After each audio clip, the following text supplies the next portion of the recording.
Hello everyone, and today we're going to be talking about the house map and my current forecast for the house. Make sure to hit the like button and to subscribe if you want more content just like this, and hit the bell so you don't miss another video just like this. Looking at the current map, the Republicans have 202 likely and safe seats to the Democrats' 189 safe and likely seats. This pretty much puts Republicans at a slight seat advantage when all of the toss-ups are revealed, which there are currently 44 toss-up seats on this map. Looking at my forecast model for the House, we can actually see that it goes through every single district in the entire country. I would like to develop a software where I can view my own forecast completely on one singular application, just like this. But until the time being, we will just fill out the toss-up map on the 2026 House election interactive map on 270 to win, as it has organized all of the safe and likely seats for us already, and we can just fill in the toss-ups as of right now. Looking at the On-Point Aggregate 2.0's current generic ballot matchup for the 2026 race, we currently see that Democrats have a commanding 4.2 percentage point lead after Alice Intel released a D+8 sample on July 18, 2025, and even Rasmussen Reports released a D+4 sample, which kind of set the aggregate at roughly a 4-point lead. Looking at President Trump's current national approval rating, he currently sits at 49% of the electorate approving of the president's performance as of right now. Some of the failed messaging on the big beautiful bill with the Elon Musk situation, the Epstein file debacle, and a couple of messaging errors from inexperienced and corrupt advisors around the president, you do have him dipping from his high on June 21st of a net 4 positive approval rating, and he is currently moving down towards about a tied favorable rating, but he's basically sitting at a 49% approval rating as of right now. And that, coupled with the fact that the generic ballot is about D+, for, I think, to say a D+2.5 generic ballot is probably most likely is the best national environment to assume as of right now, kind of just projecting out from this generic ballot, including the president's current approval rating. Biden in his first term, according to the On-Point Aggregate, if we looked at the midterms, roughly had, give or take, a 44% approval rating, and he ended up gaining seats in the Senate.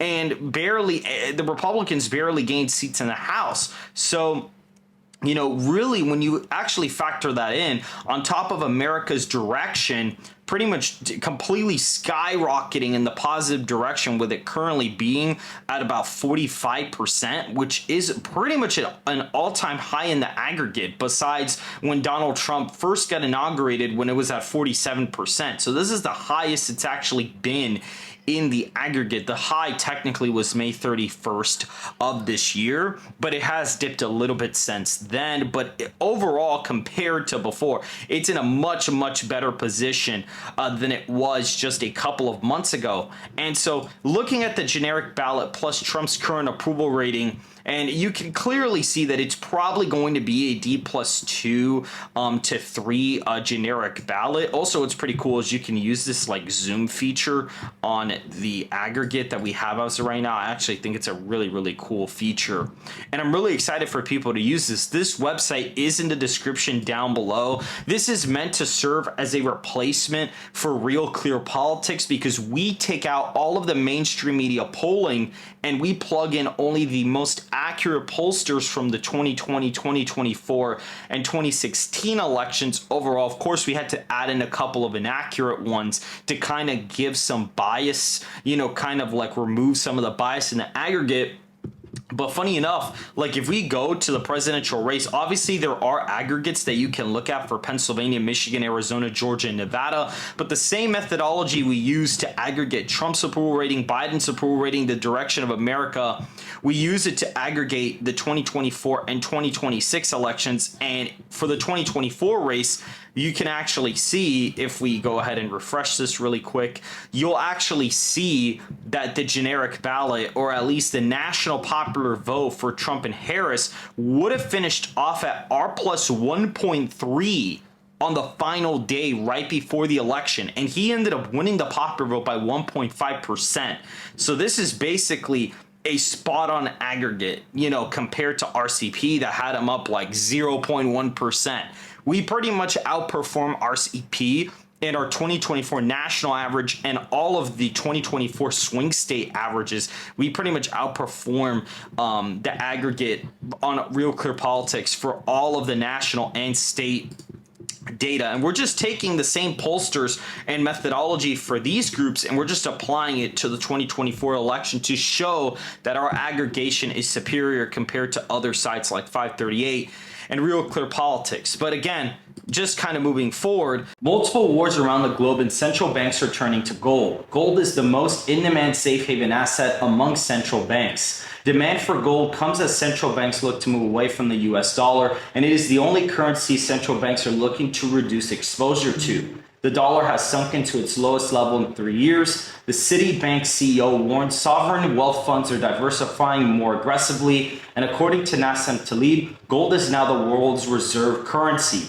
As of July 1st, gold is now classified as a Tier 1 full reserve asset. Forecasts for gold have now reached $6,000 to $7,000 an ounce. Silver and platinum have joined the commodity supercycle that has many years left.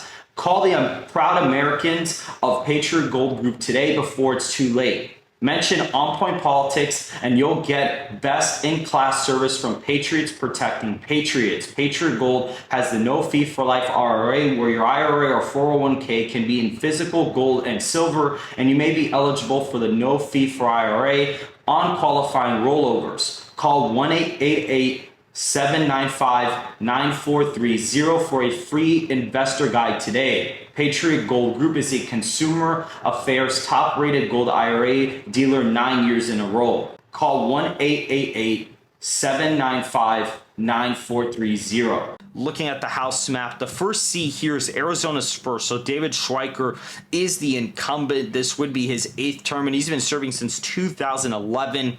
The House district basically looked the same in 2024 as it did in, the pretty much the president in the House district pretty much looked about the same.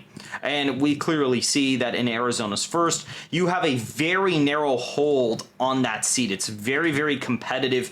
It could go either way, but it does narrowly show it as a hold right now. And Arizona's 6th actually shows up as a flip for the Democrats. We can see that it's a very, very narrow flip, but it does actually narrowly flip to the Democrat, and Ciscomani would go on to lose his re-election bid in 2026. California's 9th congressional district shows a pretty easy hold for the Democrat. You can see it's a likely hold of about a 6-point margin there. He ended up winning the district by 3.5 points when Donald Trump won the district by 2. And so without Trump's voters coming out in 2026, without that low propensity voter coalition, I would not be surprised to see him win re-election by more than he did in 2024. Adam Gray defeated John Duarte in 2024. While Trump won the district by 5, he was able to narrowly pick off the district by 1/10 of a point. And right now he is expected to hold his seat in 2026 by 2 points, regardless of the candidate. California's 21st is going to be a Democrat hold of about 9 points. We can also see in the 22nd congressional district that David Valadao would actually hold by about a lean margin in the seat. California's 27th, this would be this congressman's first, literally his first term, believe it or not, and he underperformed in the ballot compared to Kamala Harris, and we see that he ends up winning by about a 5.3 percentage point margin, which is a lean margin. And then obviously California's 40th is a hold for the Republican, but it is significantly closer than her past performances. And usually the president, she ends up outperforming she outperformed President Trump by 8 points on the ballot in California's 40th, but here it ends up showing her only holding it by 6 points, and it shows California's 40th 41st, where Ken Calvert is serving his 17th term. He narrowly ends up winning the House district in 2026. California's 45th shows a Democratic hold as of right now, and it is a pure toss-up, but it shows up as a lean margin for the Democrat. California's 47th shows a likely Democratic hold for David Min as of right now, and Colorado's 8th, moving on, we see is a Democratic flip. So that is another Democratic seat flipping in the House of Representatives as of right now. Gabe Evans is the incumbent, and his seat is projected to flip by 2 points. Looking at Jared from Florida's 23rd, we currently see that as of right now, he is holding his seat by about 7 points or so. So he ends up outperforming his margin from 2024 by about 2 points or so, give or take. Iowa's first. These two seats are extremely comparative. Miller Meeks is a very unpopular incumbent congresswoman. You can see that Trump outperformed her on the ballot by about 8 points. And if it hadn't been for Trump, she probably would have lost her seat. And going into the midterm year, you can clearly see that, believe it or not, she actually narrowly ends up holding her seat once again in 2026. So it's a very narrow hold, but she basically ends up recreating her performance from the last election, which is just crazy. And looking at Iowa's third, you also see that it's closer than what it was in 2024, but he does end up holding the seat. Indiana's first, this is obviously, he outperforms the presidential ballot by quite a substantial amount. And if we go to Indiana, you'll see that obviously that's going to be an easy hold for him. He'll end up outperforming his seat by about a likely margin. Jared Golden is the current incumbent Democratic congressman in the seat. And obviously this model will be improved with like incumbent approval ratings and different things like that.